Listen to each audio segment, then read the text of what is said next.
HOA Karen broke my disabled daughter's arm, unaware I'm a federal agent. There's a special kind of rage that comes when someone hurts your child. But when your child is already vulnerable, already fighting battles most people can't see, and someone still decides to go after them, that's when the gloves come off. We moved into that neighborhood for a fresh start, after transferring to a quieter assignment in federal law enforcement, one that allowed me to be home more. All I wanted was a safe place for my daughter, Lily. She's 9, bright, kind, and disabled. Lily has cerebral palsy. She walks with a slight limp, sometimes uses a small walker when she's tired, and wears a brace on her left leg. But she doesn't complain. She draws. She reads. She tells jokes that don't make sense, but somehow still make you laugh. We got her a therapy dog, Cooper, a trained golden retriever that's more loyal than most people I've met on the job. Cooper helps her with balance, stays by her side, and even knows how to press the help button on her wrist monitor if she falls. Everything was peaceful for the first month, until she showed up. Her name's Judith, but everyone calls her HOA Karen. You know the type. Oversized sunglasses, tiny dog that barks like a chainsaw, clipboard, and a permanent sneer.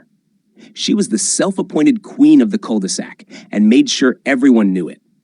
The first time she approached us, she didn't ask Lily her name. She didn't ask about Cooper. She didn't smile. She pointed at the walker leaning against the porch railing and said, "That thing is an eyesore. You need to store medical equipment inside." I blinked. "That thing is what helps my daughter walk." She didn't flinch. Rules are rules. I said nothing. Just stared. She walked off, heels clacking on the sidewalk like nails on a coffin lid. From then on, she made it her mission to harass us.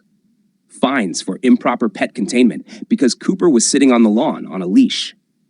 Notices for visible medical devices. Even a citation for the bracelet Lily wore because it had a small GPS tag on it, which Karen claimed was unauthorized electronic surveillance. I didn't escalate. Not yet. My job has taught me to stay calm, document everything, let people hang themselves with their own rope. But then came the day everything changed. Lily was outside, sitting on the edge of our flower bed, sketching. Cooper was right beside her. It was warm, calm, a normal afternoon. I was inside, making a phone call when I heard Lily scream. Not yell, not cry. Scream.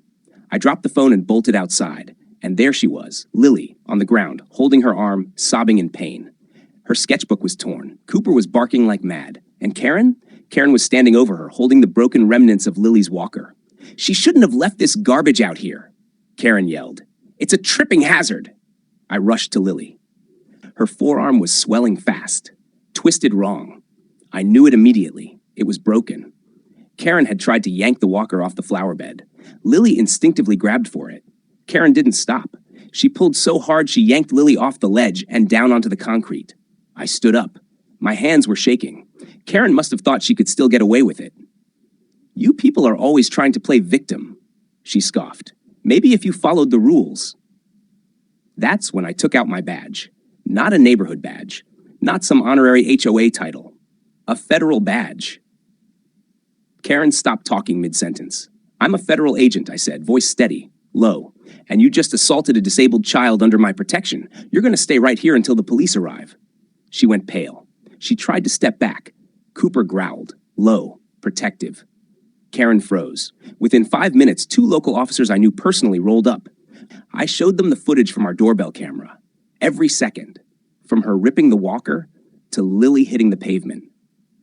Karen was arrested on the spot for felony child endangerment and aggravated assault. She screamed the usual nonsense. I didn't mean to. She got in the way. This is discrimination against HOA authority. Didn't matter. The story hit the local news. The footage leaked. Social media exploded. Parents, disability advocates, veterans, everyone demanded she face the full extent of the law. The HOA tried to backpedal, released a pathetic statement saying they do not condone physical altercations. Too late. Turns out Karen had a history of complaints, ignored by the board because no one had ever pressed charges until now. She was convicted, probation, community service, and a civil lawsuit that we settled out of court for a sum that could have bought her 3 new houses and a conscience. The HOA board resigned en masse. I was appointed interim president, not because I wanted the power, but because someone needed to clean house. We rewrote the bylaws, instituted protections for disabled residents, banned any future board member from having a single complaint of harassment or abuse.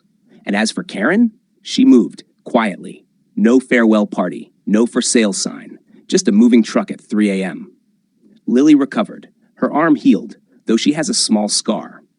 But she got something else too. A custom walker, painted with her favorite colors, her name etched in the metal, and a little tag that says, "Never back down." And a porch swing, where we sit every evening, me, her, and Cooper, in the yard she fought for and won. Because no one hurts my daughter and walks away. Not even an HOA Karen. Not when her dad's a federal agent.